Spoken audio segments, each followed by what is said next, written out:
నమో భగవతే వాసుదేవాయ. ఓం నమో భగవతే వాసుదేవాయ. ఓం నమో భగవతే వాసుదేవాయ. ఓం నమో భగవతే వాసుదేవాయ. ఓం నమో భగవతే వాసుదేవాయ. ఓం నమో భగవతే వాసుదేవాయ. 20 శ్లోకం. శ్రీమద్ భాగవతం అధ్యాయం 17. అధ్యాయం పేరు పృథు మహారాజు ధరణిపై కోపించుట. శ్లోకం 22. వసుదేత్వం వదిష్యామి వసుదేత్వం వదిష్యామి మచ్చాస సపరాత్మకం ఆకంభరీషీయా వృజ్కే నతనోతి చనో వసు. భావం పృథువాచ. పృథు సమాధానమిచ్చెను. వసుదే వసుదే ఓ వసుంధర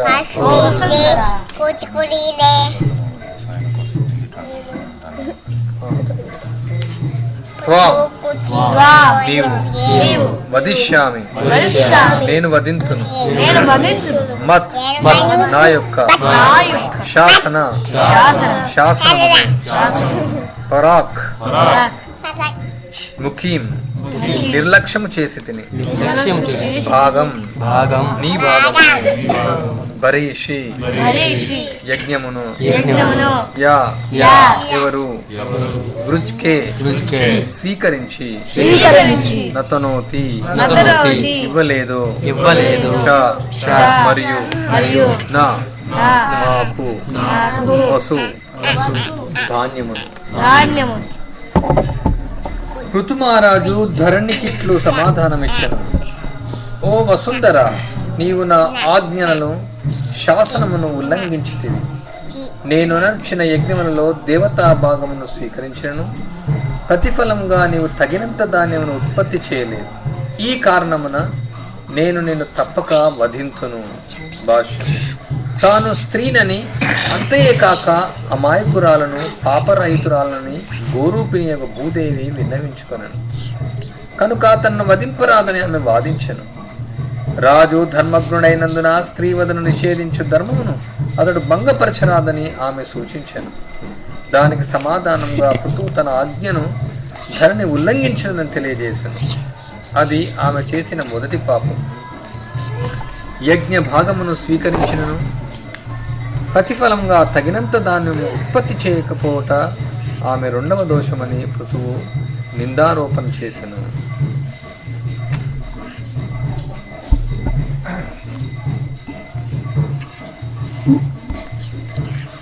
ఓం అజ్ఞానతిమిరాంధస్య జ్ఞానాంజనశలాకయ చక్షుర్మిలితమేన తస్మై శ్రీ గురవే నమః. వందేహం శ్రీగురో శ్రీయుతపదకమలం శ్రీగురుం వైష్ణవాంశ శ్రీరూపం సాగ్రజాతం సహగణ రఘునాథాన్వితం తం సజీవం సాద్వైతం సావధూతం సరిగణసహితం కృష్ణ చైతన్యదేవం శ్రీ రాధా కృష్ణ పాదాన్ సహగణ లలిత శ్రీ విశాఖాంతం మూకం పంగం యత్కృపాతమహం వందే శ్రీ గురుం దినతారిణం పరమానంద మాధవం శ్రీ చైతన్య ఈశ్వరం. సో ఇక్కడ పృథు మహారాజు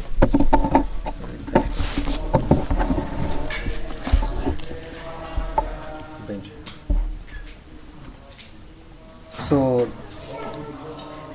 ధరణి అంటే భూదేవి ఇచ్చినటువంటి యొక్క చెప్పినటువంటి దానికి ఆమె సమాధానం ఇస్తున్నాడు. కిందటి శ్లోకంలో సో ఎవరైతే స్త్రీ పాపం చేసినప్పటికీ ఆమె పైన చేయి వేయరాదు. సో నువ్వు కరుణించి నన్ను వదిలివేయి అనేసి చెప్తూ ఉంది.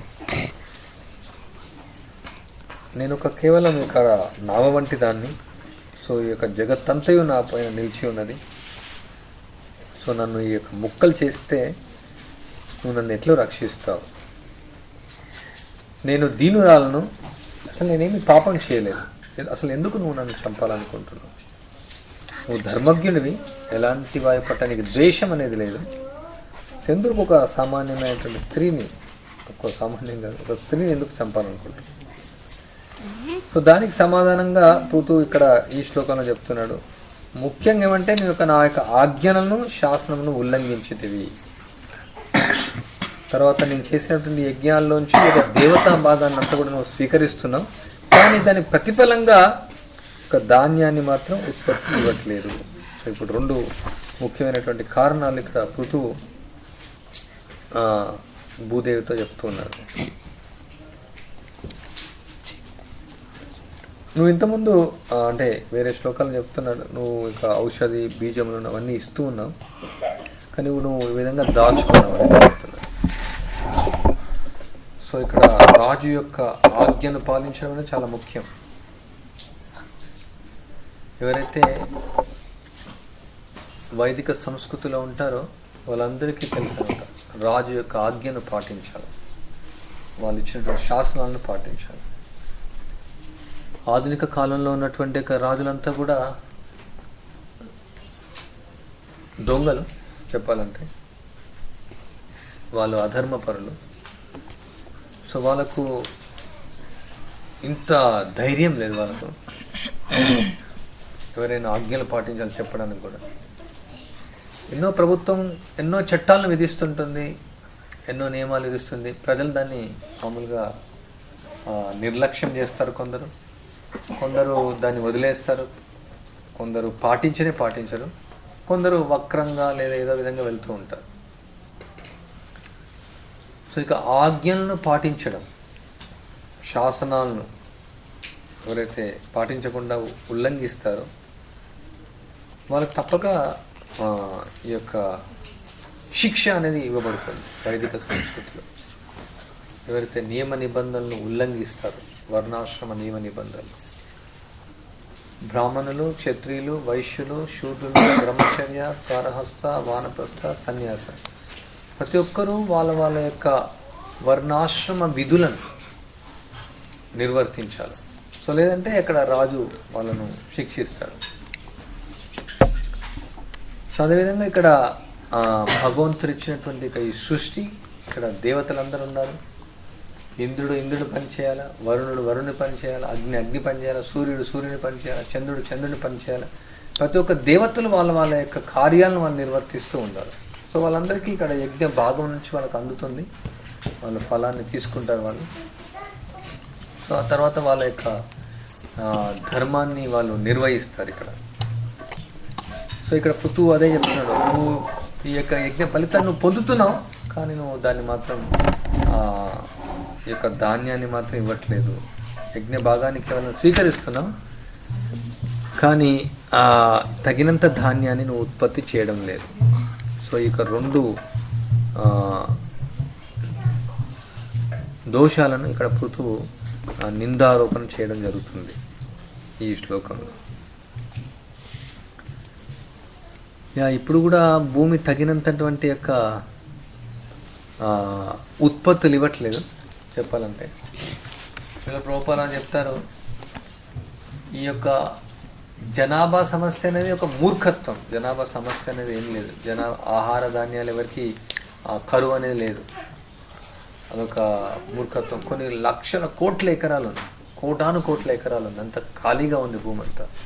సో అది వ్యవసాయం లేకుండా ఉంది, వదిలేశారు ఒక పక్క. అండ్ ఇంకో పక్క ఆ భూమి కూడా దానికి తగినంత ఉత్పత్తి ఇవ్వట్లేదు. సో అందుకే ప్రజలు ఏం చేస్తున్నారు, హరిత విప్లవం అనే పేరుతో అనేక రసాయనాలు వేసి దాన్ని కృత్రిమంగా ఉత్పత్తులు తీసుకోవాలని చూస్తున్నారు. సో ఆ విధంగా ఈ యొక్క భూమి మళ్ళీ ఈ యొక్క ఉత్పత్తులు ఇవ్వట్లేదు. రసాయనాలు వేసి ఆ భూమి కూడా రసాయనాలు అంటే ఇది విషం, భూమిపైన విషం వేయడం.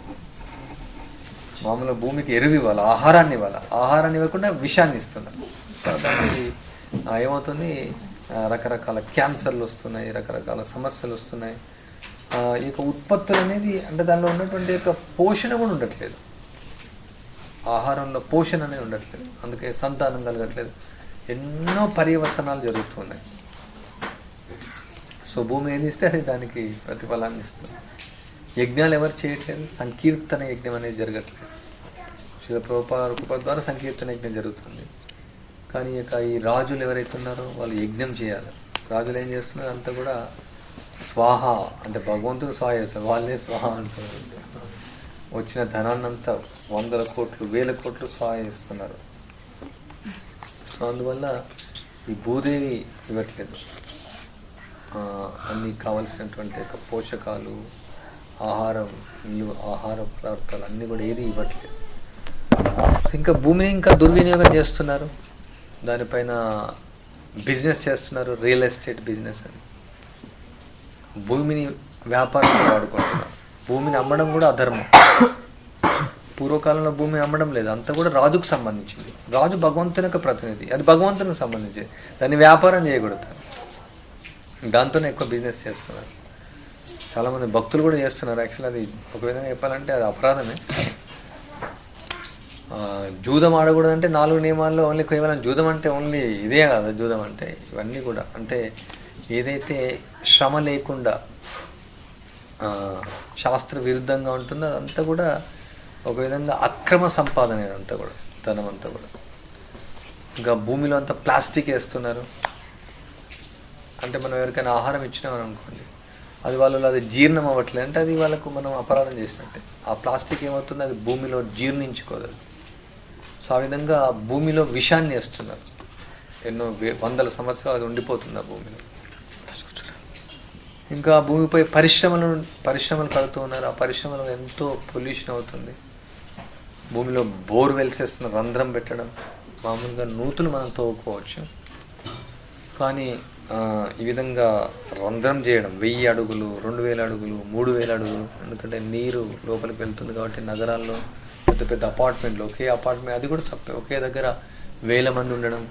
అప్పుడేమవుతుంది, ఒక ఇంటికి ఒక బావి, ఓకే, బట్ ఒకే దగ్గర ఇంతమంది నీళ్ళు కావాలంటే పెద్ద బోర్వెల్స్ వేయడం. మొత్తం మీద భూమిని దుర్వినియోగం చేస్తున్నారు. సో ఆ విధంగా ఒకరోజు ఇక్కడ భూదేవి అన్నీ దాచేస్తుంది. మళ్ళీ యొక్క సమస్య వస్తుంది, ఆహారం కొరత వస్తుంది, తినడానికి ఆహారం ఉండదు. అందుకే ప్రభుపాదులు మీరు నట్లు బోలట్లు తినండి అని చెప్తున్నారు. అందరూ స్మార్ట్ ఫోన్లు ఇరగొట్టుకుని అవి తింటారు. ఇంకా భవిష్యత్తులో ఒకరి దగ్గర ఫోన్ ఉంటుంది, నట్ బోలట్లు కూడా ఎక్కడ ఉంటే తెలియదు కాబట్టి ఆకలి అయిందంటే అది ఇరగొట్టుకోవడం తినడం అలా తయారవుతుంది. శ్రీల ప్రభుపాదులు అదే చెప్తున్నారు. మనం ఈ యొక్క సంభాషణ వింటున్నాం, వర్ణాశ్రమంలో గురించి సంభాషణ. నగరాలు ఉండవు ఇంకా. మరి ప్రభుపాద నగరాల్లో సిటీ టెంపుల్స్ ఏమవుతాయని, అసలు నగరాలు ఉంటాయి కదా సిటీ టెంపుల్స్. నగరాల్లో ఉండి కూడా అక్కడేం చేస్తాం మనం. సో అందరూ గ్రామాలకు పారిపోతారు, అందరూ గ్రామాలకు వస్తారు. సో ఈ వైదిక సంస్కృతిలో అలాంటి రాజులు ఉంటేనే ఇలా జరుగుతుంది. ఇంకా ఇప్పుడు ఉన్నటువంటి రాజులు ఎవరు ఉన్నారు? ఇంకా ఎప్పుడో ఇక అన్నీ యొక్క పంచభూతాలు అవి రియాక్షన్ ఇస్తాయి. ఇంకా అవి ఎవరు యజ్ఞాలు చేయట్లేదు, భగవంతుడి సేవ ఎవరు చేయట్లేదు. అంటే శ్రీల ప్రభుపాదుల కృప ద్వారా ఈ యొక్క కృష్ణ చైతన్య ఉద్యమం, ఈ సంకీర్తన ఉద్యమం జరుగుతుంది కాబట్టి ఈ మాత్రం ఈ భూమి ఇలా ఉంది. ఈ పంచభూతాలు అలా సహాయం చేస్తున్నాయి, సూర్యచంద్రులు అలా సహాయం చేస్తున్నాయి.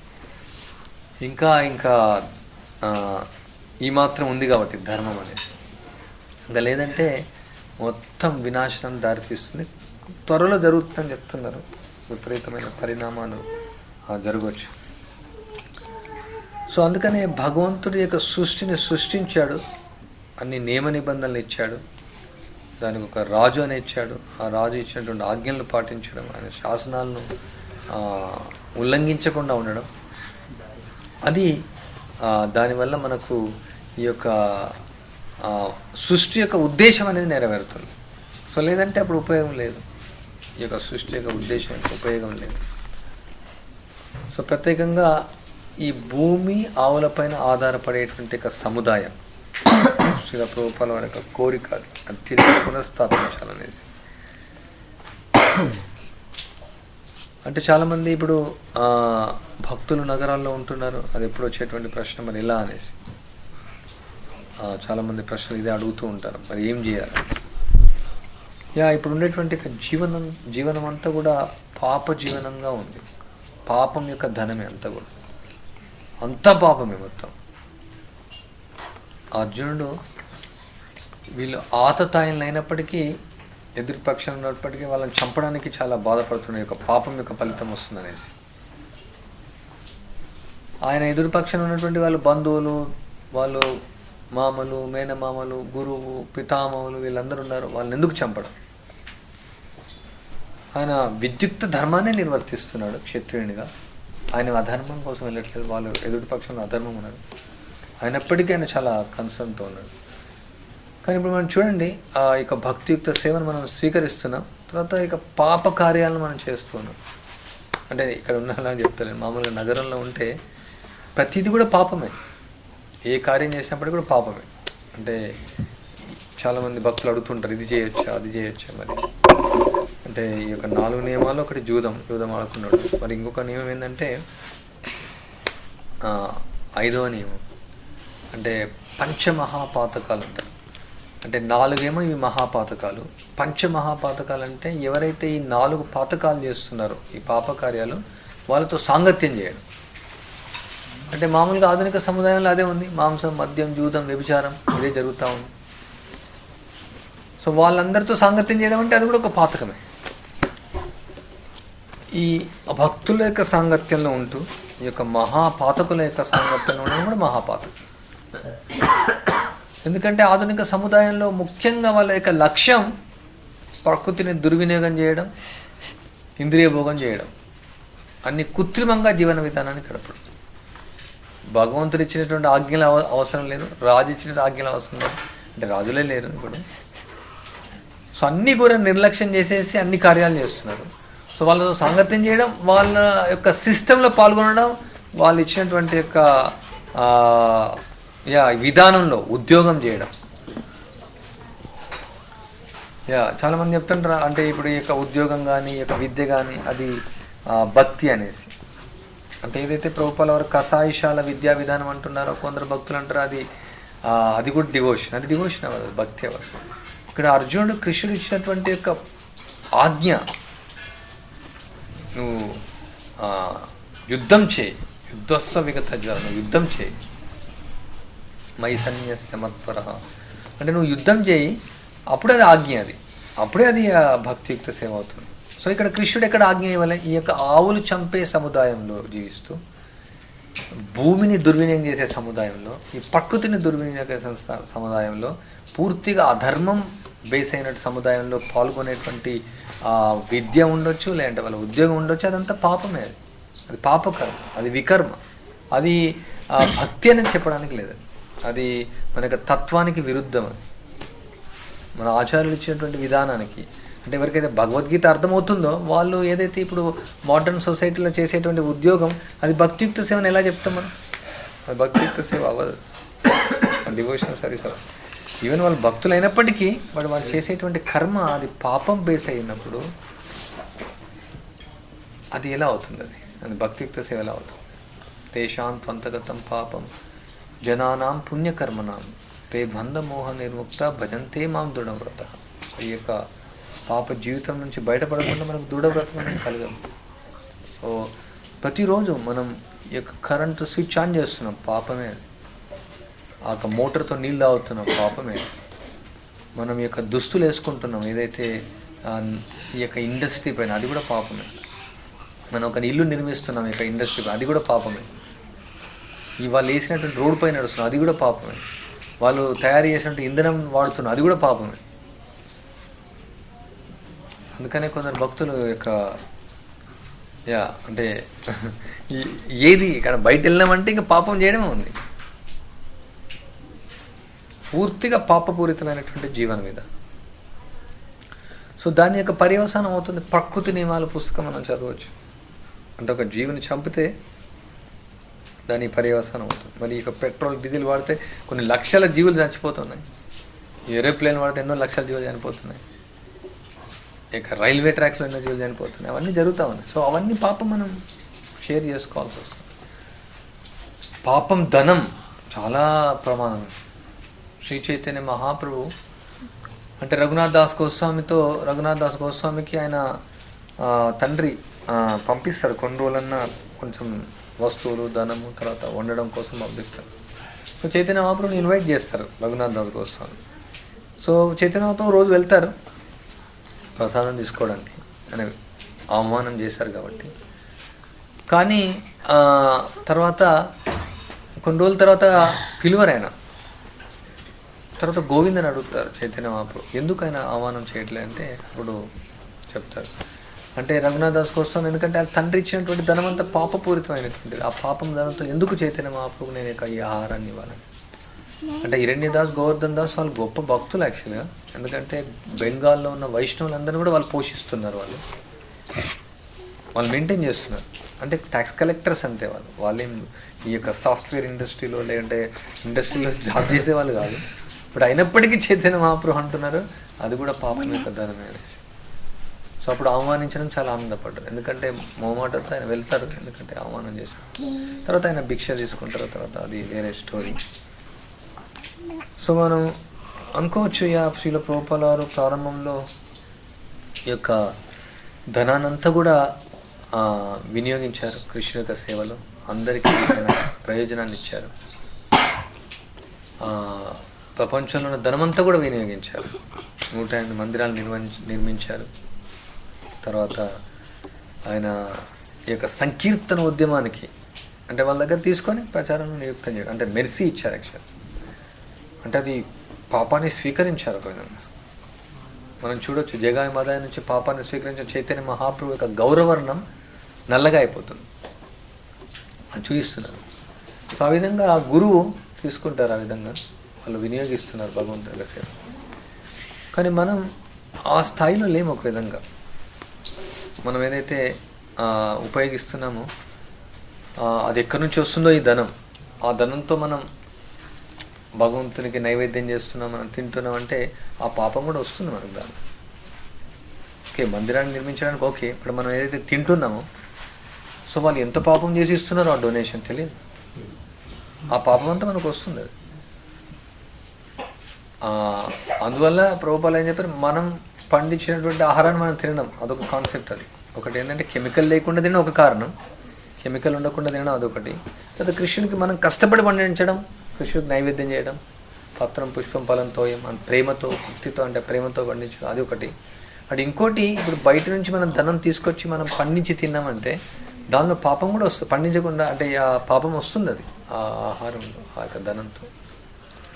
ఏదైనా సరే ఆహారం ఉండొచ్చు, తర్వాత బట్టలే ఉండొచ్చు, వాళ్ళు వాడినటువంటి డబ్బులే ఉండొచ్చు. ఎందుకంటే ఓన్ వ్యవస్థ అలా ఉంది, మొత్తం వ్యవస్థ అంతా కూడా పూర్తిగా అధర్మంతో నిండి ఉంది. అంతా కూడా మోసపూరితమైనటువంటి వ్యవస్థ, మోసం చేసేటువంటి యొక్క ధనం, ప్రతి ధనం కూడా. సో మనం ఈ యొక్క ధనాన్ని అంతా కూడా కృష్ణునికి ఇస్తున్నాం. సో కృష్ణుడు మనకు పోషిస్తున్నాడు. ఆ విధంగా కృష్ణుడు మనం పోషిస్తున్నాం అనుకుంటున్నాం. ఆ ధనాన్ని మనం డైరెక్ట్గా వాడట్లేదు. బట్ అయినప్పటికీ మనం మందిరాన్ని నిర్మించడానికి, లేదంటే ఇక ల్యాండ్ కొనడానికి, ఈ యొక్క కన్స్ట్రక్షన్ చేయడానికి అది వాడుకోవచ్చు. సో గురు మహారాజ్ ఏమంటారంటే ఈ మెయింటెనెన్స్ ఏదైతే ఉందో, మన యొక్క పోషణ అనేది ఇంకా ఎంతకాలం మనం వీళ్ళ ధనం వాడతాం మనం. అందుకనే మహారాజ్ ఇక్కడికి వస్తే ఇక్కడ పండించిన కూరగాయలే తింటారు. ఇక్కడ అంటే ఇప్పుడు బట్టలు కూడా ఇక్కడే వేసుకుంటున్నారు మహారాజ్, అంటే నేసినవి. సో అది మన యొక్క గోల్. అంటే ఇమీడియట్గా మన యొక్క లక్ష్యానికి రాకపోవచ్చు, బట్ మన ఈ యొక్క వర్ణాశ్రమ వ్యవస్థ యొక్క ముఖ్య లక్ష్యం మనం ఏదైతే పండిస్తున్నామో అది తీసుకోవడం, అది ఆహారం తీసుకోవడం, ఏదైతే నేస్తున్నామో అది వేసుకోవడం, ఏదైతే మనం కట్టుకుంటున్నామో ఆ ఇంట్లో ఉండడం. ఇప్పుడు మనం ప్రారంభంలో ఇది ట్రాన్సిషన్ పీరియడ్ కాబట్టి ఇదంతా మనం చేస్తున్నాం. ఇంకా కూడా ఈ యొక్క విరాళం నుంచి వచ్చినటువంటి ధనం మనం వాడుతున్నాం. ఇప్పుడు మన యొక్క భవిష్యత్తు అది కాదు. ఇది ఎందుకు అది వద్దంటే, మనం ఇంకా కూడా ఈ యొక్క ఆర్థిక వ్యవస్థ ఏదైతే, దానికి ఎన్నో కారణాలు ఎందుకు వాడకూడదంటే, ఒకటి వచ్చేసి ఈ వ్యవస్థ ఏదైతే ఆర్థిక వ్యవస్థ ఉందో అది ఎప్పుడైనా డేంజర్ వ్యవస్థ. ఎందుకంటే దాని యొక్క పునాది సరిగ్గా లేదు. అది మొత్తం జస్ట్ ద్రవ్యోల్బణం ఎప్పుడైనా అయిపోవచ్చు, ఎప్పుడైనా అది పడిపోవచ్చు. ఎందుకంటే భూమి ఆవులపైన ఆధారపడినటువంటి వ్యవస్థ కాదు. అది వైదిక వ్యవస్థ కాదు, ఎప్పుడైనా పడిపోతుంది. దానిపైన ఆధారపడితే ఎప్పుడైనా మనం విఫలమైపోవచ్చు. రెండోది అది వర్ణ సంకర సముదాయం పైన ఆధారపడినటువంటి ఆ యొక్క ఆర్థిక వ్యవస్థ. ఆ ధనాన్ని మనం తీసుకోవడం వల్ల కూడా మనకు పాపం అనేది రావచ్చు. అండ్ మూడోది మనం ప్రజలకు ఏం మోడల్ చూపిస్తాం, ఏమో ఆదర్శం చూస్తాం. వాళ్ళు అనొచ్చు, మా దగ్గర నుంచి మీరు డబ్బులు తీసుకుంటున్నారు, మీరేం ఇస్తున్నారు అనొచ్చు. వాళ్ళు కూడా వాళ్ళు అడుగుతుంటారు కొందరు వచ్చి, మీరు ఈ యొక్క లేబర్ను వాడుతున్నారా అనేసి. అంటే వాళ్ళకి చెప్తాం, మన ఆహారం వరకు మనం వాడం, బట్ ఇక్కడ చాలా భూమి ఉంది కాబట్టి అదే చెప్తున్నాం, బట్ నిజంగా మనం అది చేస్తున్నాం. ఇల్లు మీరే కట్టుకున్నారు వాళ్ళు అడుగుతుంటారు. అంటే ఇది ఎందుకు చాలా ప్రజలు ఎంతో దూరం నుంచి వాళ్ళు వచ్చి చూస్తున్నారంటే ఎంత వీళ్ళు నిజాయితీగా చేస్తున్నారని చూస్తున్నారు. అంటే అంత ఈజీ కూడా కాదు, అంత లేబర్ లేకుండా కూడా మనమే చేయడం అనేది. సో అందుకని ఇది చాలా పెద్ద టాస్క్ ఇది. ఈ వర్ణాశ్రమ ఉద్యమాన్ని తిరిగి తీసుకురావాలి. ఏ విధంగా వైదిక సంస్కృతిలో ప్రజలు జీవించే వాళ్ళు, భగవంతుడు ఇచ్చినటువంటి యొక్క ఆజ్ఞ ఇది, భగవంతుడు ఇచ్చినటువంటి శాసనాలేవి, అవన్నీ పాటించాలంటే చాలా సమయం పట్టవచ్చు. కానీ చాలా పెద్ద టాస్క్ ఇది, అంత ఈజీ కాదు. కానీ ప్రభుపాల వారు అవుతుందని చెప్తున్నారు, ఆచార్యులు అవుతుందని చెప్తున్నారు, మన గురువు కూడా అవుతుందని చెప్తున్నారు. అంటే గురువు యొక్క ఆజ్ఞ పైన పూర్తి విశ్వాసం ఉండాలి. కొన్నిసార్లు మన యొక్క అతి తెలివిని మనం ప్రదర్శించవచ్చు. ఎలా అంటే బాంబేలో ఒక ప్రభుపాల వారు ఒక ల్యాండ్ తీసుకుంటారు. చాలామంది తెలిసిన విషయం, లీలామృతలో ఉంటుంది. డాక్టర్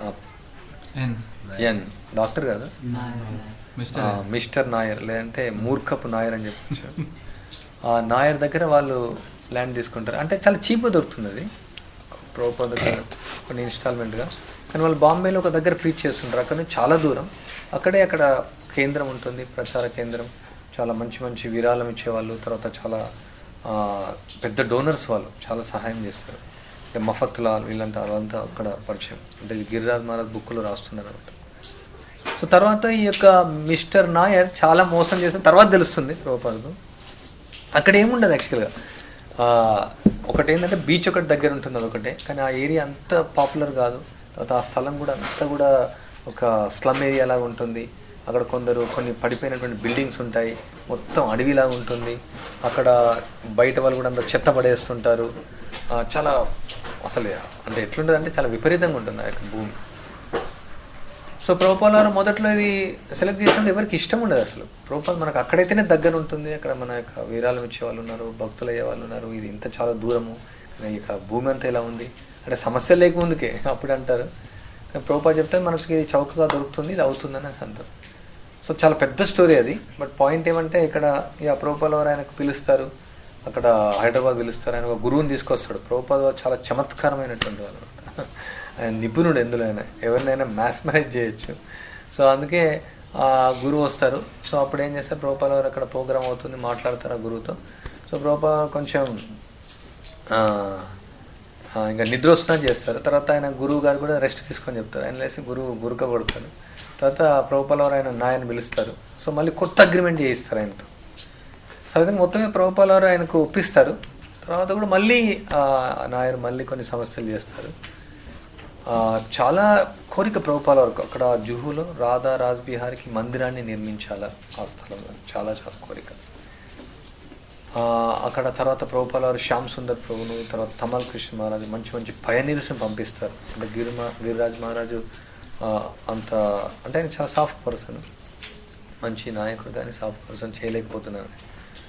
సో వీళ్ళు చాలా కష్టాలు పడుతున్నారు. పోలీసుల దగ్గరికి వెళ్ళడము, తర్వాత ఈ యొక్క కేసులు, వాళ్ళు కేసు వేయమని చెప్తారు. కానీ ఇక్కడ నాయర్ చాలా భయపట్టిస్తాడు. కానీ ప్రభుపాల వారు చెప్తారు, వీళ్ళపైన కేసు వేయాల్సిందే, మీరు ఎందుకు వెనక్కి వెళ్తున్నారు, చాలా ఫోర్స్ చేస్తారు, కేసు వేయిస్తారు ఆయన పైన. సో ఒక ముఖ్యమైన విషయం ఏం జరుగుతుందంటే, ఇంకా చర్చ జరుగుతుంది, ఆయన మళ్ళీ మోసం చేస్తాడు, మళ్ళీ దానిపైన సంతకం పెట్టాడు, తర్వాత రకరకాల సమస్యలు ఇస్తుంటాడు. తర్వాత ఇంకా ఆ మున్సిపాలిటీ కమిషన్ పర్మిషన్ ఇవ్వడు, దానికి ఎన్నో కారణాలు చెప్తారు. కానీ ప్రభుపాల వారు చెప్తే ఆయన ఇస్తాడు, పర్మిషన్ తీసుకోవచ్చు అని చెప్తారు. తర్వాత ఒక పెద్ద బుల్డోజర్ తీసుకొచ్చేసి టెంపరీ టెంపుల్ కూల్చేస్తారు. సో ఇంకా ఇవన్నీ చూసిన తర్వాత అక్కడ చాలా దోమలు, భక్తులు చాలా కష్టపడతారు యాక్చువల్లీ. అంటే చాలా చెప్తున్నాను, లాంగ్ స్టోరీ అది. లీలామృతలు కొంచెం ఇచ్చారు. ఎలా ఉంటుందంటే అక్కడ వాళ్ళకు ఉన్నటువంటి పాత్రల పైన కూడా మూతలు కూడా ఉండవు, దానిపైన దోమలు పడతాయి, దానిలో ఈగలు పడతాయి, తర్వాత స్నానం చేయడానికి నీళ్ళు కూడా సరిగా ఉండవు, పడుకోవడానికి అంటే ఇప్పుడు మనకు దోమతెరలు ఉన్నాయి, దోమతెరలు కూడా ఉండవు. చాలామందికి మలేరియా వస్తుంది. తర్వాత తినడానికి ప్రసాదం కూడా ఉండదు. చాలామంది భక్తులు వెళ్ళిపోతూ ఉన్నారు. అంటే చివరి కొన్ని 30 మంది మిగులుతారు. చాలామంది భక్తులు ప్రభుపాద పంపిస్తారు వేరే ప్రాంతాల నుంచి. అక్కడ తట్టుకోలేకపోతారు. అక్కడ ఉన్నటువంటి వాతావరణం, అక్కడ ఉన్నటువంటి అంత సమస్యలు, పక్కకున్నటువంటి వాళ్ళు లేబర్స్ నుంచి సమస్యలు. సో ఎందుకు ఇదంతా కష్టం అనేసి ఇంకా వేరే వేరే ప్రాంతాలకు వెళ్ళిపోతారు. అండ్ ప్రభుపాద వారు కొందరిని అక్కడ పెడతారు, కొందరు తట్టుకోలేకుండా వెళ్ళిపోతారు. సో ఇవన్నీ సమస్యలు చూసేసి తమల్ కృష్ణ మహారాజు అండ్ శ్యామ్ సుందర్ అంటే వాళ్ళ గురించి మనం మాట్లాడే అర్హత లేదు, జస్ట్ అక్కడ ఉంది మనం మాట్లాడదాం. సో ప్రభుపాద కొంచెం వృద్ధుడయ్యారు. తర్వాత ప్రభుపాద ఏదో విధంగా ఇక్కడ తప్పు చేశారు, ఈ యొక్క ల్యాండ్ తీసుకున్నారు కాబట్టి ఇంకా ప్రభుపాద ఒప్పుకోవట్లేదు. కాబట్టి మనం ఈ యొక్క అగ్రిమెంట్ క్యాన్సిల్ చేసేస్తాం. తర్వాత ఎక్కడైనా మనం ల్యాండ్ కొనుక్కోవచ్చు, తీసుకోవచ్చు అనేసి ప్రభుపాద చెప్పకుండానే వాళ్ళు ఒక పెద్ద నిర్ణయం తీసుకొని అగ్రిమెంట్ క్యాన్సిల్ చేసేస్తాం. యాక్చువల్లీ దీనికంటే ముందే ప్రభుపాద వేరే దగ్గర కార్యక్రమానికి వెళ్తారు. అక్కడ ఒక మాతాజీ వస్తారు, ప్రభుపాద వారి శిష్యురాలు. సో ఇక్కడ నువ్వు ఇమీడియట్గా బాంబేకి వెళ్ళు, అక్కడ యొక్క అగ్రిమెంట్ను క్యాన్సిల్ చేయగల వాళ్ళు చేయకూడదు అంటే ప్రభుపాద పరమాత్మ వాళ్ళకి ఎప్పుడు ఇన్స్ట్రక్షన్స్ ఇస్తూ ఉంటారు. క్యాన్సిల్ చేయకముందుకే ఆమె ట్రావెలింగ్ చేసి వస్తుంది ట్రైన్కు, జస్ట్ వాళ్ళు క్యాన్సిల్ చేస్తే ఆమె రీచ్ అవుతుంది. సో ప్రభుపాద ఇట్లా అగ్రిమెంట్ క్యాన్సిల్ చేయొద్దన్నారని చెప్తే ఫస్ట్ వాడు ఆల్రెడీ వాళ్ళు క్యాన్సిల్ చేస్తారు. సో ఆమెకి ఎక్స్ప్లెయిన్ చేస్తుంది ప్రభుపాద ఏమేమి చెప్పారు. ఆమె నువ్వు ఉమెన్, నువ్వంతా నీకేం తెలియదు, ఆమె మాటలు వినరు. సో తర్వాత ప్రభుపాదకు ఫోన్ చేస్తారు Tamal Krishna Maharaj. So first question Prabhupada, why you cancel agreement. So ఏదో తమల్ కృష్ణ మహారాజ్ చెప్తుంటారు, కానీ ప్రభుపాద చాలా కోపం వస్తుంది, ఫోన్ ఇలా పెట్టేస్తారు. తర్వాత కొన్ని రోజుల తర్వాత ప్రభుపాద వారు బాంబేకి వస్తారు. వచ్చిన తర్వాత చర్చిస్తారు.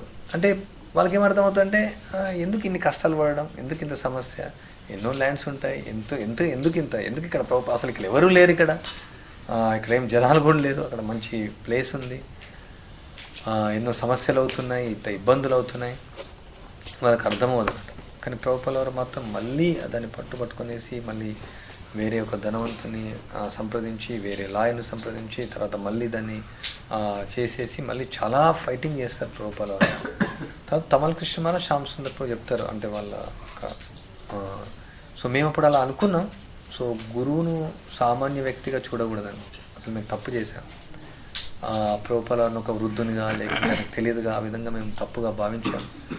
ప్రభుపాద వారి యొక్క విజన్, ఆయన యొక్క అంటే ఇప్పుడు చూస్తే మనం జుహు మందిరం కొన్ని వేల మంది ప్రతిరోజు విజిటర్స్ వస్తున్నారు, కొన్ని వేల మంది భక్తులు తయారు చేస్తున్నారు. అంటే ఇప్పుడు అది పాపులర్ ఏరియా అయిపోయింది ఇప్పుడు బాంబేలో.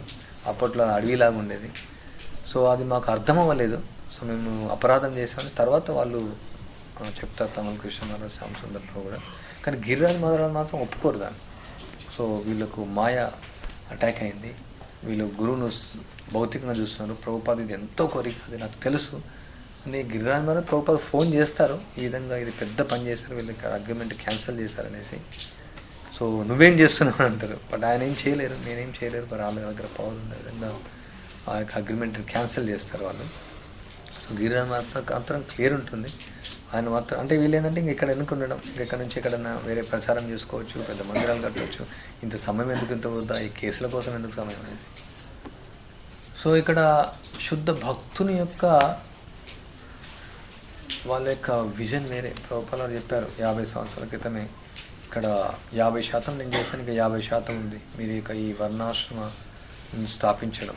ఫామ్ అంటే ఎన్నో సూచనలు ఉన్నాయి. 3562 సార్లు వర్ణాశ్రమ సూచనలు మనం చూడవచ్చు. కానీ దాన్ని అంటే అందరికి అర్థం అవ్వకపోవచ్చు. ప్రభుపాద అప్పటి కాలంలో అలా చెప్పారు. అసలు ఎవరు ఉంటారు ఈ విధంగా, భూమిపై ఆధారపడి ఎవరు ఉంటారు, ఆవులను ఎవరు పెంచుతారు, అసలు ఎవరు ఈ ఫామ్ ఉంటారు, ఇంకా ఉద్యోగాలు చేసే వాళ్ళు ఎవరు వస్తారు ఇక్కడికి, అంటే రకరకాలైనటువంటి ఆలోచనలు రకరకాలుగా రావచ్చు. కానీ ప్రభుపాద వారు ఏం చెప్పారు, మిలియన్స్ విల్ జాయిన్ అని చెప్తున్నారు. అంటే కొన్ని కోట్ల మంది వస్తారని చెప్తున్నారు ప్రభుపాద. కానీ ఉన్నవాళ్ళే ఓడిపోతున్నారు, ఉన్నవాళ్ళే వెళ్ళిపోతున్నారు, అసలు ఎవరు రావట్లేదు. ఎన్నో ఫామ్ కమిటీలు ఓపెన్ ఉన్నాయి, ప్రభుపాద ఉన్నప్పుడు ఉన్నాయి, అవి క్లోజ్ అయిపోయినాయి. ఎన్నో గురుకులాలు క్లోజ్ అయిపోయినాయి. ఇప్పుడు అఫీషియల్ కూడా గురుకులు బ్యాన్ చేశారు ఇస్కాన్ పేరు మీద. అంటే ఒక విధంగా గురువును ఒక విధంగా సామాన్య వ్యక్తిగా చూడడమే అది. అంటే ప్రభుపాద వారి యొక్క వాక్యాన్ని, గురువాక్య పరమ మహాత్య, అసలు అది ఈ యొక్క మాధుర్య భక్తి అది. ఈ యొక్క గోలోక బృందావనం అంటే ప్రేమ భక్తి యొక్క ఎంట్రన్స్ అనమాట. గురువు యొక్క వాక్యాన్ని మనం రోజు పాడుతాం. గురుముఖ పద్మవాక్య చిత్తేతే కొరియాయిత్య, ప్రతిరోజు మనం పాడుతాం. అంటే గురువు యొక్క వాక్యం హృదయపూర్వకంగా తీసుకోవడం, వేరే కోరిక లేకపోవడం, అది ఇక ప్రేమ భక్తికి మొదటి ప్రవేశం. అది ఒకవేళ మనకు ఆ యొక్క విశ్వాసం మనకు లేకుంటే అప్పుడు మనం ఈ యొక్క అంటే మనకి ఇక ఈ యొక్క దివ్య జ్ఞానం ఇంకా మనకు అర్థం కాలేదనేసి, అంటే మనకు అర్థం కాకపోవచ్చు, ఆ సమయంలో మనకు అర్థం కాకపోవచ్చు, కానీ అది ఎంతో లోతుగా ఉంటుంది. సో అది ఏ స్థాయిలోనే ఉండొచ్చు, కొత్త భక్తుల నుంచి ఉండొచ్చు, పెద్ద స్థాయిలో ఉండొచ్చు. ఏదైనా గురువు యొక్క వాక్యం ఉందంటే అది మనం తక్కువ అంచనా వేయబడదు. తర్వాత గురువుని ఒక విధంగా ఆ విధంగా అలా, అందుకనే ఎవరైనా వైష్ణవ జాతి బుద్ధి వైష్ణవేర క్రియాముద్ర అంటే ఏ వైష్ణవుని కూడా మనం సామాన్య మనిషిగా మనం చూడకూడదు. ఇప్పుడు మన మహారాజు ఇట్లా బ్రిటిష్ ఆయన అందుకని ఇంత స్ట్రిక్ట్గా ఉన్నారు అందుకు వారు, అది బ్రిటిష్ అనేది పూర్వ జన్మం మనం చూడకూడదు. అది కూడా ఒక అపరాధమే. అది శుద్ధ భక్తుడు ఆయన నిపుణంగా ఉంటాడు, అన్నీ ఆయన పర్ఫెక్ట్ కావాలనుకుంటాడు. ఆయన బ్రిటిష్ బ్యాక్గ్రౌండ్ నుంచి వచ్చాడు కాబట్టి పర్ఫెక్ట్ ఉన్నాడు, అది కాదు కరెక్ట్. అది కూడా తప్పుడు అవగాహన. అసలు బ్యాక్గ్రౌండ్ మనం చూడం, గురువు యొక్క బ్యాక్గ్రౌండ్ మనం చూడం. ప్రభుపాల్ ఆయన బెంగాలీ, అందుకే అలా ఉన్నా. ఇదంతా కూడా జస్ట్ మళ్ళీ సేమ్ మూడో అపరాధం, గురువు అవజ్ఞ. గురువును సామాన్య వ్యక్తిగా భావించడం. ఆచార్యమాం విజానీయం నామమన్యతే కరయచిత్ నమర్త్య బుద్ధి అసూయతే సర్వదేవ మయో గురు. మర్త్య బుద్ధి, అది మర్త్య బుద్ధి అనమాట. కొన్నిసార్లు అర్థం కాదు మహారాజ్ చెప్పింది మనకు. అంటే మామూలుగా ఇట్లాంటి కమ్యూనిటీస్కి వచ్చిన మహారాజ్ కొన్ని చెప్తూ ఉంటారు, ప్లాస్టిక్ వాడకండి. సో నేను కొన్నిసార్లు చెప్తాను, ఇప్పుడు కొన్నిసార్లు మనం ఈ ప్లాస్టిక్ కోటెడ్ వైర్ వాడతాం. సో అది కూడా మహారాజ్ అన్న అవి వాడొద్దని. ఎందుకు వాడదు మనకు అర్థం అవ్వదు, అది ఎంత అర్థం అవ్వదు, అది వాడకూడదు అంతే. అది చిన్న కోటింగే కదా. అంటే ఎన్నో విషయాలు మహారాజ్ ఇక్కడ చెప్తూ ఉంటారు. అది మనకు అది చిన్నగానే అనిపిస్తుంది. అది ఎందుకు ఇంకా ఇది మనం వాడకుండా ఉండడం, ఏమవుతుంది వాడితే ఏమవుతుంది, కొన్ని రోజులు మనం వాడితే ఏమవుతుంది. చాలామంది సలహాలు ఇచ్చారు మాకు. ప్రారంభంలో వచ్చిన వాళ్ళు ఫోన్లు లేకుండా ఉండలేరు, కరెంట్ లేకుండా ఉండలేరు, తర్వాత కొన్ని ఫెసిలిటీస్ మనం ఇవ్వచ్చు కదా, ఎక్కువ మంది వస్తారు కదా. మహారాజ్ ఏమన్నారంటే, ఇప్పుడు మనం సిగరెట్ తాగుతున్నాం, మనం వచ్చే జనరేషన్ ఇంకా సిగరెట్ తాగరనేమో. తండ్రి సిగరెట్ తాగుతున్నారు, తర్వాత పిల్లలు తాగరు, అదే అట్లా. సో మనం తాగకుండా ఇప్పుడు ప్రారంభిస్తేనే తర్వాత వచ్చే వాళ్ళు తాగరు. మనం ఇప్పుడు ఫోన్ వాడుతుంటే తర్వాత వాళ్ళు కూడా ఫోన్ వాడుతారు. మనం చూడొచ్చు ప్రత్యక్షంగా మహారాజు యొక్క ఆజ్ఞ. అంటే ఇక కరెంట్ లేకుండా ఉండడం అనేది మహారాజు నుంచి వచ్చింది. ఇది అంటే ప్రభుపాల్ వారు చాలా సూచనలు ఇచ్చారు దీనిపైన. ప్రభుపాల్ వారు కూడా చెప్పారు ఉపదేశంతో ఆమ్దంతో దీపం వెలిగించనేసి. కొన్ని డిస్కషన్లు వచ్చినప్పుడు ప్రభుపాల్ వారు అంటారు, మీరు మిషన్స్ వాడుకోమనేసి కూడా. అంటే ఎగ్జాక్ట్గా మీరు కరెంట్ లేకుండా ఉండనేసి కొందరు అనొచ్చు, బట్ ప్రభుపాల్ సూచనలు ఉన్నాయి. ఎంతమంది అట్రాక్ట్ అవుతున్నారు చూడండి, అంటే జనాలు ఎందుకు వస్తున్నారు ఇంత దూరం, అంటే కరెంట్ లేకుండా జీవించడం వల్ల. ప్రారంభంలో మనకు అర్థం అవుతుంది, కరెంట్ లేకుండా చిన్న బుగ్గ పెట్టుకోవచ్చు, లేదంటే సోలార్ వాడుకోవచ్చు, రకరకాల అభిప్రాయాలు ఇస్తారు. ఒక భక్తుడు వచ్చాడు, 3 hours డిస్కషన్ చేశాను నాతో. దీంట్లో చాలా సీనియర్ డివోటీ, ఒక 30 years ప్రాక్టీస్ చేశాను. మీరు మానవతో మాట్లాడి చూడండి, కొంచెమన్నా కరెంట్ పెట్టండి, కనీసం బాత్రూమ్ టాయిలెట్లో కరెంట్ పెట్టండి. కానీ వాళ్ళకి అర్థం అవ్వదు అనమాట. అంటే మనకు అర్థం అవ్వదు, నాకు అర్థం అవ్వకపోవచ్చు. నాకు అర్థం, ఇప్పుడు ఈ కర్టన్ మనం కాటన్ వాడమని చెప్పాను అన్నమాట. దానికోసం 6 గంటలు తిరిగాను. ఇప్పుడు ఎవరు కాటన్ వాడట్లేదు. అంటే ఎందుకు కాటన్ వాడమన్నారు అనేసి, అంటే అది కూడా అర్థమవుతుంది మనకు, అది సిల్క్ మంచిది కాదనేసి కాటన్ శారీ వాడుకోవడం, కాటన్ ధోతి వాడడం. అంటే ప్రతి సూచన అనేది మనకు అర్థం కాకున్నా సరే అది మనం హృదయపూర్వకంగా తీసుకొని ఆ యొక్క ఆజ్ఞను మనం పాటించాలి. ఏ విధంగా ఇక్కడ రాజు యొక్క ఆజ్ఞను ఉల్లంఘించడం ద్వారా, శాసనాలు పాటించకపోవడం ద్వారా అంత నాశనం అయిపోతుంది యాక్చువల్లీ. సో ఇక్కడ గురువు యొక్క ఆజ్ఞను పాటించడం, శాసనాలు పాటించడం, గురువు ఇచ్చినటువంటి శాసనాలు పాటించడం చాలా ముఖ్యం. అది మన యొక్క శక్తి సామర్థ్యం అనుకోవచ్చు, కానీ మనకు ఆ యొక్క పాటిస్తే ఆ యొక్క శక్తి మనకి ఇస్తాడు, గురువే ఇస్తాడు. మనం పాటిస్తే ఆ శక్తి మనకు వస్తుంది. శ్రీల ప్రభుపాల్ వారు అంటారు, నేను ఎప్పుడు నా గురువుతోనే ఉంటాను, ఎందుకంటే ఆయన గురువు వాక్యం అది. సో సో మన యొక్క ఆజ్ఞను పాటిస్తే మనం ఫీల్ అవ్వచ్చు, మనం గురువుతోనే ఉండొచ్చు. శిల ప్రభుపాల తీసుకున్నారు ఆయన గురువు యొక్క వాక్యాన్ని, పాశ్చాత్య దేశాలకు వెళ్ళి ప్రచారం చేయమనేసి, పుస్తకాలు ముద్రణ చేయమనేసి. అంటే దానిలో ఉందన్నమాట, దానిలో ఆ యొక్క శక్తి అనేది ఉంటుంది, దానిలో ఆ ఆనందం అనేది ఉంటుంది. సో దానికోసం మనం చాలా మెడిటేట్ చేయాలి. అసలు గురువు యొక్క వాక్యం ఏమి, ఎందుకు ఆయన పాటించమంటున్నాను అది అర్థం కాకుండా సరే మనం పాటిస్తే మనకి ఏమవుతుంది, మనం పాటించి మనం చూడవచ్చు. ఆయన ప్రత్యక్షంగా మనం చూపిస్తున్నారు.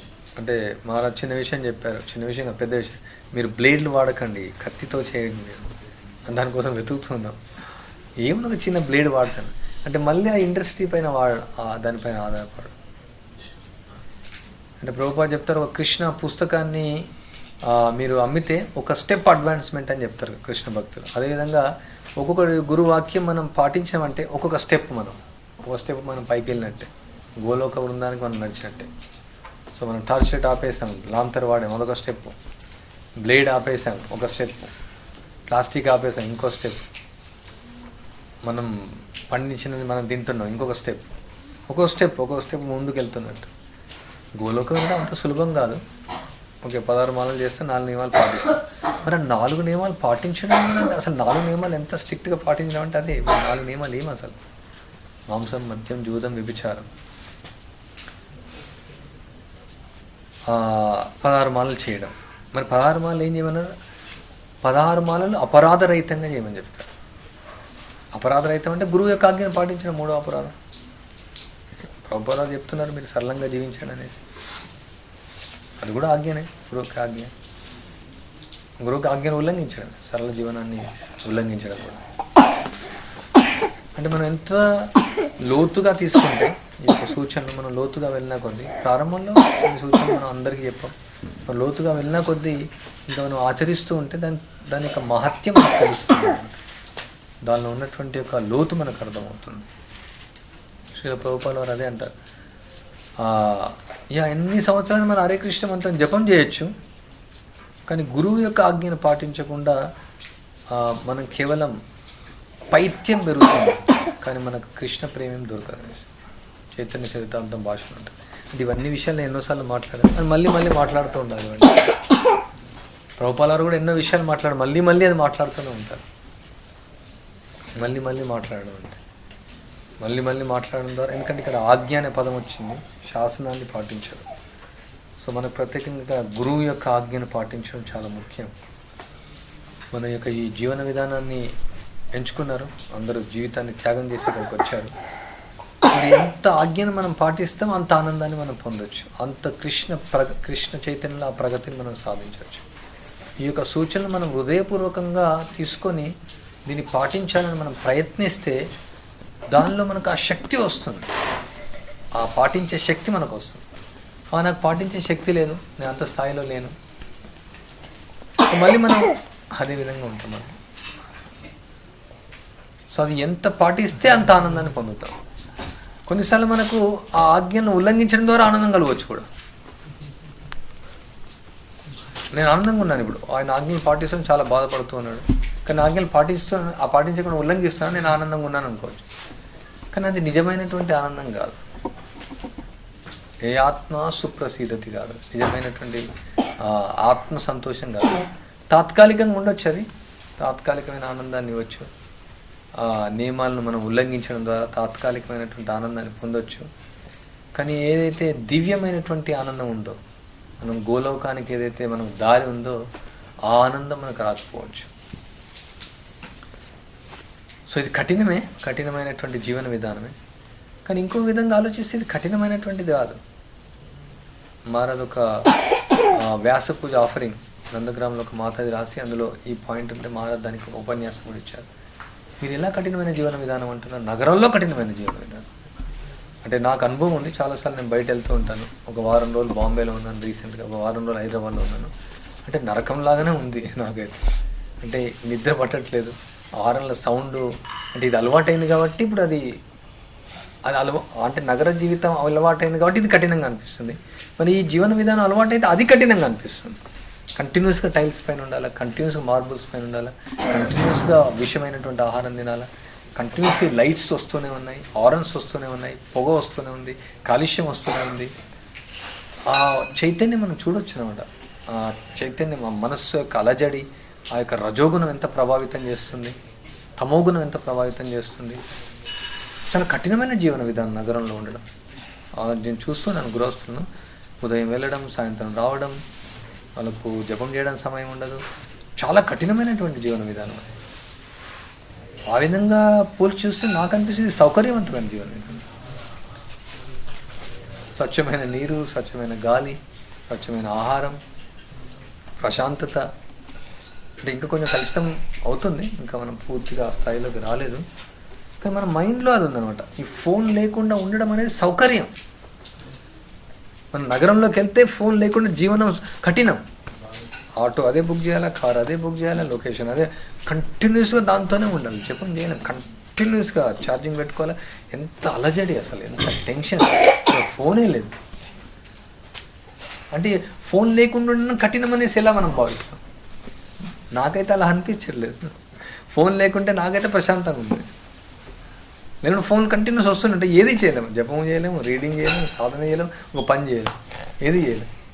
మీరు ఫోన్ పెట్టుకొని చూడండి ఒకసారి, మీకు ఇస్తాం. ఒక రోజుకు 100 నుంచి 120 కాల్స్ వస్తున్నాయి మన నాగార్జునకు. మీకు ఫోన్ కావాలన్న వాళ్ళకి ఇస్తాం, మాట్లాడండి.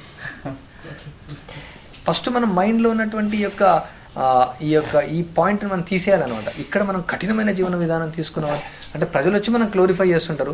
మీరు కరెంట్ లేకుండా ఉంటున్నారు, మీరు ఇలాంటి ఇళ్ళల్లో ఉంటున్నారు, మీరు కుర్తా లేకుండా ఉంటున్నారు, మీరు స్మార్ట్ ఫోన్ లేకుండా ఉంటున్నారు, మీరు సర్ఫ్ లేకుండా ఉంటున్నారు, సబ్బులు. మనం నిజంగానే మన లోపలికి వెళ్తుందని ఉంటుంది. నిజంగానే ఉంది, మేము గొప్పవాళ్ళం.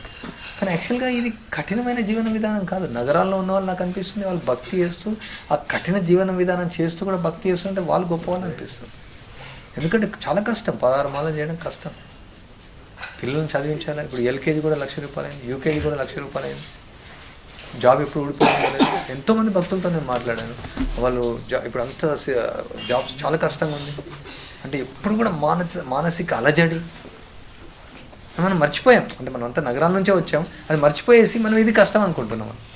ఇక్కడ నుంచి అంత దూరం నడుచుకుంటూ వెళ్ళాలా, ఇక్కడ అంత బురద ఉంటుంది,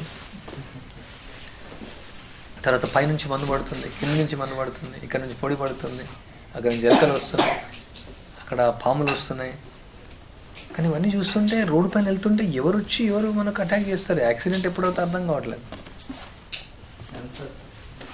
అంటే అది మనం మర్చిపోతున్నాం అనమాట. మనం ఏదైతే ఆ సౌకర్యవంతమైనటువంటి జీవన విధానాన్ని కఠినం అనుకుంటున్నాం, మనం అది ఏదైతే కఠినమైన జీవన విధానం సౌకర్యవంతం అనుకుంటున్నాం, అది నిజంగా ఆలోచిస్తే అది మనకు అలవాటు అంతే.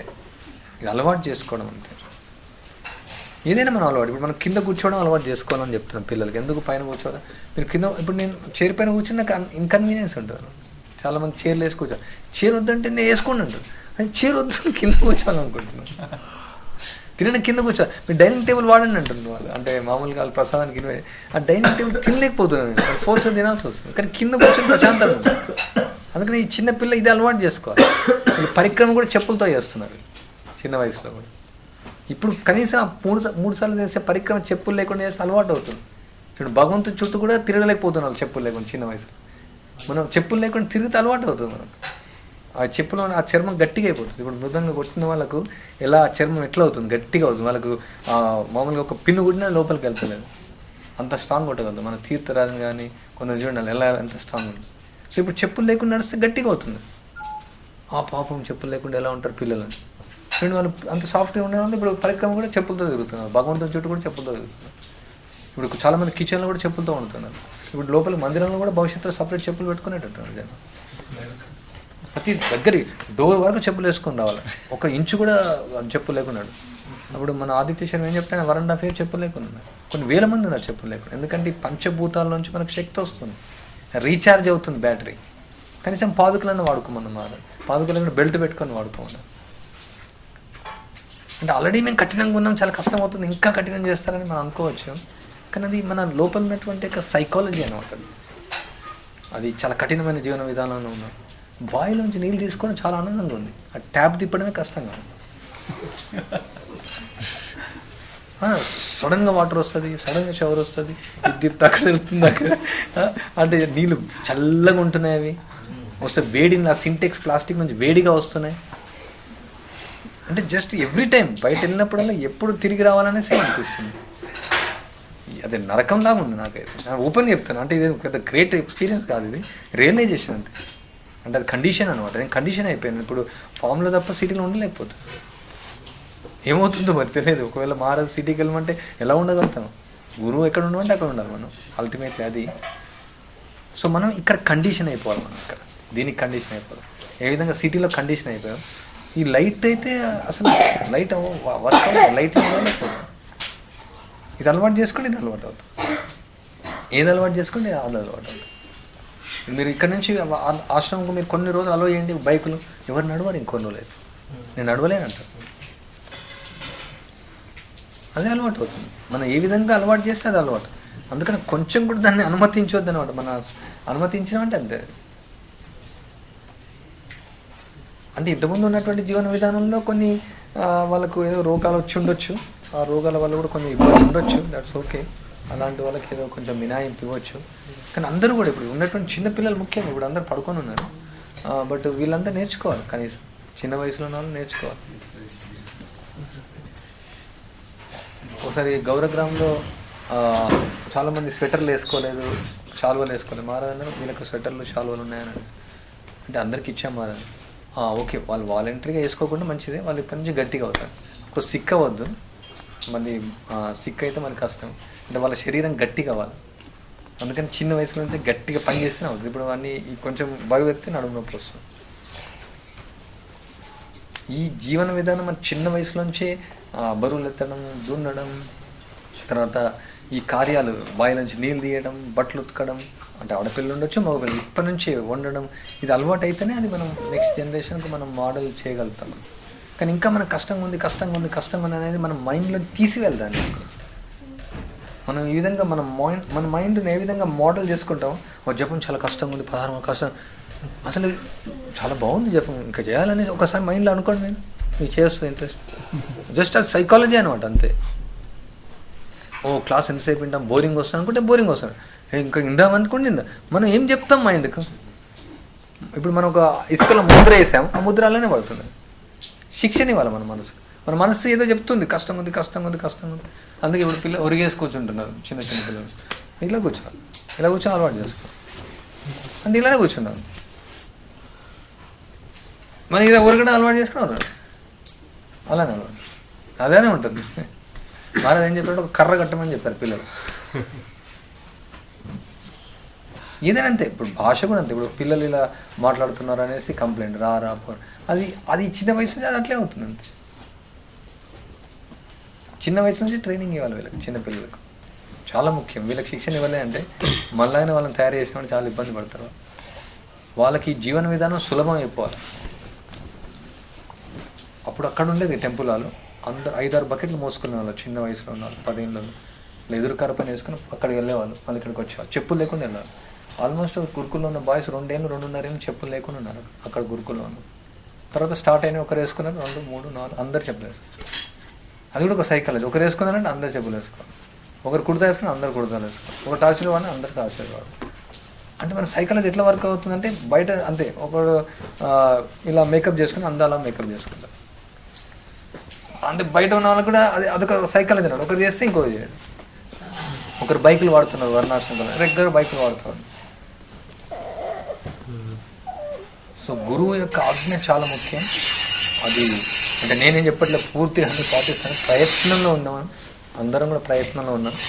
మీరు అందరూ కూడా చాలా కష్టపడుతున్నారు, చాలా ప్రయత్నిస్తున్నారు. అంటే నేను ఒకటి దీని గురించే మాట్లాడలేదు. ఈ రికార్డ్ చేస్తున్నాను. అంటే ఈ కమ్యూనిటీ ఉండొచ్చు, ఎక్కడైనా ఉండొచ్చు. ఈ కృష్ణ చైతన్య సంకీర్తన ఉద్యమం లేదంటే వర్ణాశ్రమం, ఈ కృష్ణ చైతన్య ఉద్యమం అంతా ఉండొచ్చు. అంతా కూడా గురువు యొక్క ఆజ్ఞపై ఆధారపడింది. అది secret of the success of spiritual life. రూపాలు చెప్తారు, గురువు యొక్క ఆజ్ఞను పాటించడమే ఈ యొక్క ఆధ్యాత్మిక జీవిత రహస్యం. ఉన్నతోజ్వల రసాన్ని పొందడానికి ఇదే రహస్యం. ఏదో ఒక గురువు దగ్గరికి వెళ్ళేసి దీక్ష తీసుకోవాలని కొందరు వెళ్ళిపోయారు ప్రభుపాద దగ్గర నుంచి. ప్రభుపాద మాధుర్య రసాన్ని ఇవ్వట్లేదని. కానీ గురువు యొక్క ఆజ్ఞను తీవ్రంగా పాటించడం అంటే అన్ని రసాలు వాళ్ళకి వస్తాయి. శాంత దాస్య సఖ్య వాత్సల్య మాధుర్య రసం ఆశ్రమాన్ని స్థాపించడానికి ఏదైతే మనం పాటిస్తున్నామో అది కూడా మాధుర్య రసంలో భాగమే. అది వాళ్ళు కృష్ణుని పట్ల ఉన్నటువంటి ప్రేమను వాళ్ళ ఆజ్ఞల్లో వ్యక్తం చేశారు. ఆ ఆజ్ఞల్లోనే ఆ ప్రేమ రసం అనేది ఉంది. అది నిజమైనటువంటి ప్రేమ. ఆ ప్రేమ అనేది భావాల్లో లేదు, ఆచరణలో ఉందన్నమాట. ఎమోషన్ కాదు ప్రేమ అనేది. ఎంతోమంది ప్రేమ గురించి గోపి లీలల గురించి ఉపన్యాసాలు ఇవ్వచ్చు, కానీ ఇక్కడ మనం ప్రభుపాలని చూస్తే ఆయన పుస్తకాలను చూస్తే అన్ని గురువు యొక్క ఆజ్ఞల గురించే ఉపన్యాసాలు అంతా.